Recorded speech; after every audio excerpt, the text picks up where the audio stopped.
유튜브로 읽는 박정희 전기. 9권. 총 들고 건설하며 보람에 산다. 북한의 박정희 암살 계획.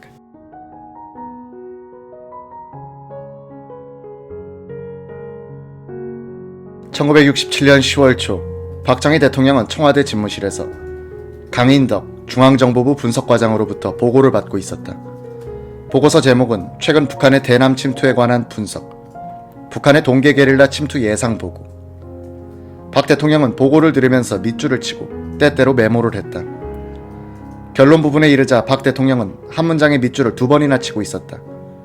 북계는 내년부터 동계작전에 돌입하여 본격적인 인민전쟁이 시작될 것입니다. 라는 부분이었다. 북한의 동계 게릴라 침투 작전을 예상한 보고가 끝나자 박 대통령은 인터폰으로 국방부 장관, 각군 참모총장들 다 들어오라고 해 라고 지시했다. 강군, 이건 게릴라전이라 중앙정보부 통제 능력에서 벗어나는 거야. 그래서 좀 모이라고 했으니까 자네가 다시 한번 설명하게. 이날 오후 국방부 장관과 육해공군 참모총장 및 해병대 사령관 앞에서 강 과장의 설명이 끝나자 박 대통령은 내가 조만간 전군 사단장급 이상 지휘관과 기관장들을 다 모아놓고 대간첩 작전회의를 해야겠으니 자네는 이 내용을 설명할 준비를 하게 라고 했다. 박 대통령은 김성훈 국방장관에게는 국방부의 대간첩 작전에 관한 모든 권한을 부여할 테니 준비하시오 라고 했다.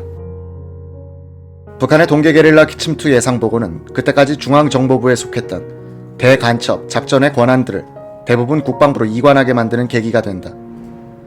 강인덕 과장이 이런 보고를 하게 된 것은 1967년 1월 초 휴전선을 침투해 들어온 3인조 간첩을 체포하면서부터였다고 한다. 이들은 서울 시내에서 소매치기를 하며 지내다 경찰의 불심 검문에 의해 체포됐고 신원조회를 하는 과정에서 특이점이 나타나 대공수사기관에 이첩된 경우였다. 강인덕 전 통일부 장관의 회고. 3명은 특별한 임무를 부여받지 않고 내려왔습니다.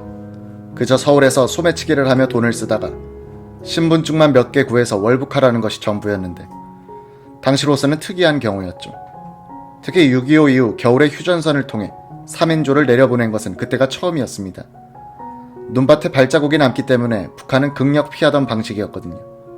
왜 내려보냈나 하는 의문을 가지고 다각도로 분석해보니 동계작전이라는 결론에 도달했던 겁니다. 5.16 당시 강인덕 해병대 중위는 전략정보관으로 해병대 사령부에 근무하다 중앙정보부에 차출된 경우였다.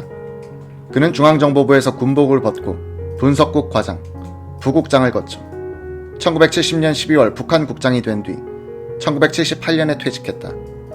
그는 매월 한 차례씩 북한 동향을 분석 보고하는 과정에서 박 대통령의 신임을 받고 있었다. 박 대통령은 1967년 9월 초 김성훈 국방부 장관으로부터 북한이 게릴라 부대를 만들었다는 보고를 접했다.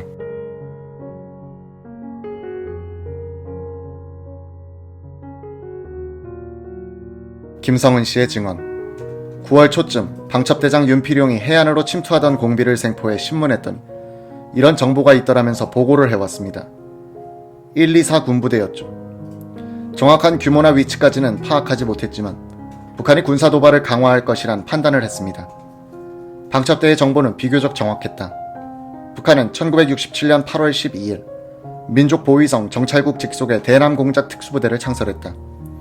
124군 부대란 명칭을 가진 이 집단은 2,400명에 이르는 부대원을 300명씩 8개 기지로 나누어 대남 유격 훈련을 시작했다. 각 기지는 남한의 1개 도를 담당했으며 제6기지는 경기도와 서울 지역을 담당했다. 이해 가을 제6기지 부대원 중 정예위원 35명이 선발돼 서울 침공계획 훈련에 돌입했다. 이 중 제1조 15명이 청와대를 기습하고 나머지 4개 조가 각기 다른 목표를 동시에 타격한다는 계획이었다. 제2조는 미 대사관절을 습격하여 대사와 그 가족을 살해할 동안 제3조는 육군 본부를 폭파해 장성들을 살해하고 제4조는 서울교도소 정문을 폭파하여 죄수들을 탈옥시키며 제5조는 서울 서빙고동에 있는 방첩부대의 간첩 수용소를 급습하여 간첩들을 구출해 함께 월북한다는 계획이었다. 훗날 생포된 인민군 김신조 소위는 자신이 선발됐을 때 이제 죽었구나 하는 생각이 들었다고 했다. 임무가 실패하리라는 생각은 한 번도 해본 적이 없었습니다.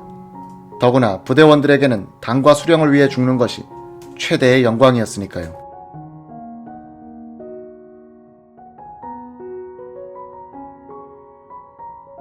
1968년 1월 6일 오전 10시 박정희 대통령은 특별 기동차 편으로 강원도 원주역에 도착했다. 이날 야전군 상황실인 1군 사령부 회의실에서 열린 대간첩 비상치안회의에는 정일권 국무총리와 전 국무위원, 김영욱 중앙정보부장, 임충식 합참의장, 3군 참모총장 및 해병대 사령관, 사단장급 이상 지휘관, 지사, 검사장, 경찰국장 등 173명의 각급 기관장들이 참석했다. 개식사에서 박 대통령은 북괴 만행을 봉쇄하고 무장간첩을 섬멸하는 데 있어 유의할 일은 군, 민, 관이 혼연일체가 되어 상호 협조체제를 확립하여 범국민적 대간첩작전을 펴야 한다고 강조하고, 정부는 이를 위해 향토방위법에 제정을 서두르고 있으며 앞으로 이 법을 잘 운용하여 지방 주민의 승공 정신을 강화하고 지역적 방위체제를 확립하는 것이 선결 문제라고 말했다. 이 회의에 중앙정보부 강인덕 분석과장도 참석했다. 그는 석 달 전 청와대에서 박 대통령에게 보고한 내용을 참석자 전원에게 다시 한번 설명하면서 이번 1월부터 시작될 북한의 동계작전은 종래와 다른 대규모 게릴라 작전이 될 것이라고 단언하고 철저한 대비가 필요하다고 보고했다. 박 대통령은 대간첩 작전 시 각종 사례들을 구체적으로 들어가며 비판하기 시작했다. 이날 특히 박 대통령은 참석한 김영욱 부장을 향해 중앙정보부의 월권 행위를 거론하며 질타했다. 서해바다에 간첩선이 나타나면 정보부가 해군을 지휘해서 해군 사령관 노릇을 하거나, 육지에서 공비가 나왔을 때는 해당 지역 중정지부장이 군 사령관 머리 꼭대기에 앉아 병력을 여기 배치하라, 저기 배치하라는 식으로 월권 행사를 하는 모양인데, 중앙정보부는 그런 데 나가는 게 아니고 북괴의 정보를 수집해서 제공하는 일을 해야 하는 거요. 앞으로 군 작전에 정보부는 일절 개입하지 마시오. 이날 김영욱 중정부장은 얼굴이 벌개져 회의 내내 머리를 숙이고 있었다고 한다. 김성은 당시 국방부 장관의 설명. 첫째, 박 대통령은 김영욱이 지휘하여 수사한 동백림 사건이 심각한 외교 문제를 불러일으켰을 뿐 아니라 지식인들을 고압적으로 수사하는 정보부의 태도를 못마땅하게 생각한 듯합니다. 두 번째는 그날 대통령도 지적했듯이 대간첩 작전이 벌어지면 현지에서 중앙정보부의 월권 행위가 하도 심해 군인들이 작전을 제대로 못한다는 사실을 알고 있었기 때문이었습니다. 공비 2~3명만 출몰해도 군, 경찰, 정보부, 방첩대 등이 서로 다른 명령 계통을 가지고 현지에서 대립하다 초기 대응을 못한 적이 많았습니다. 이날 회의에서는 공비가 나타날 경우 상황에 따라 비상경계령을 갑, 을, 병 3가지로 분류하기로 했다. 갑종 비상령은 경찰력만 동원해도 되는 상황, 을종 비상령은 군, 경찰이 합동 대응해야 하는 상황, 병종 비상은 전적으로 군이 통제권을 가져야 하는 상황으로 구분했다. 대통령 특별 지시사항으로 대간첩 작전기구를 2월 초까지 구성하기로 했다. 이 기구는 군을 중심으로 경찰과 정보부가 협조하는 체제로 결정됐다. 박정희 대통령은 이날 오후 6시 회의를 마친 뒤 헬기편으로 서울로 상경했다.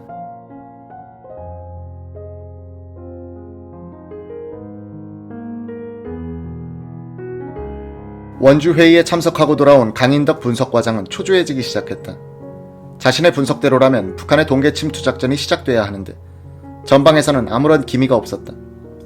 답답해진 그는 매일 아침 출근하면 국방부에 나가 있던 정보부 직원에게 전화를 걸어 "야, 들어오냐?" 라고 물었다. 그때마다 "아직 별일이 없습니다" 라는 대답이 돌아왔다. 강 과장은 속이 탔다. 이 무렵 김심조가 포함된 1, 2, 4 군부대 35명은 각자 임무에 따른 반복 훈련을 거듭하며 출동 날짜를 기다리고 있었다. 1월 13일 민족보위성 정찰국장 김정태는 공격 목표가 너무 분산되었다면서 기존의 계획을 수정, 공격 목표를 청와대로 한정시키고 박정희 대통령만 살해하는 임무로 축소시켰다. 인원도 35명에서 31명으로 줄였다. 공격 시점은 1월 21일 20시 정각. 공격 목표와 날짜가 정해지자 청와대 내부 구조를 분석하고 주요 지점별 공격조를 나눠 훈련에 돌입했다. 청와대 습격 D-Day에 임박해서는 사리원에 있는 황해북도 인민위원회 청사를 대상으로 실전 연습을 하기도 했다. 북한의 암살 목표로 결정된 박정희 대통령은 1월 15일 오전 10시부터 11시 40분까지 청와대에서 연두 기자회견을 가졌다. 이 자리에서 박 대통령은 조국 근대화하는 경제 건설과 정치 사회 문화 등 각 부문의 성장이 병행되어야 한다고 말하고, 지식인이나 정치인들이 사물에 대해 긍정적이고 선의적인 관찰과 비판을 하는 것이 제2경제의 요체라고 말했다. 예정 시간인 1시간보다 40분이나 길어진 이날 회견에서 기자들의 질문에 여유있게 미소를 섞어가며 답변했던 박정희 대통령은 13개의 질문 중 꼭 한 번 김정남 상공부 장관의 조언을 얻었을 뿐 정확한 통계 수치를 들며 혼자서 답변했다. 박 대통령은 5.16 혁명 이후 네 번째 공식 기자회견을 갖는 이 자리에서 처음으로 국제정세에 대한 분석을 하면서 대월맹 정책에 대해서는 평소의 강경론을 다시 강조했다. 이날 오후 박 대통령은 경제기획원과 재무부 초도 순시를 했다. 오후 4시 20분부터 6시 30분까지 재무부에서는 서봉균 재무부 장관이 재무행정의 9대 목표를 브리핑하는 가운데 경부고속도로 재원조달 방안을 보고했다.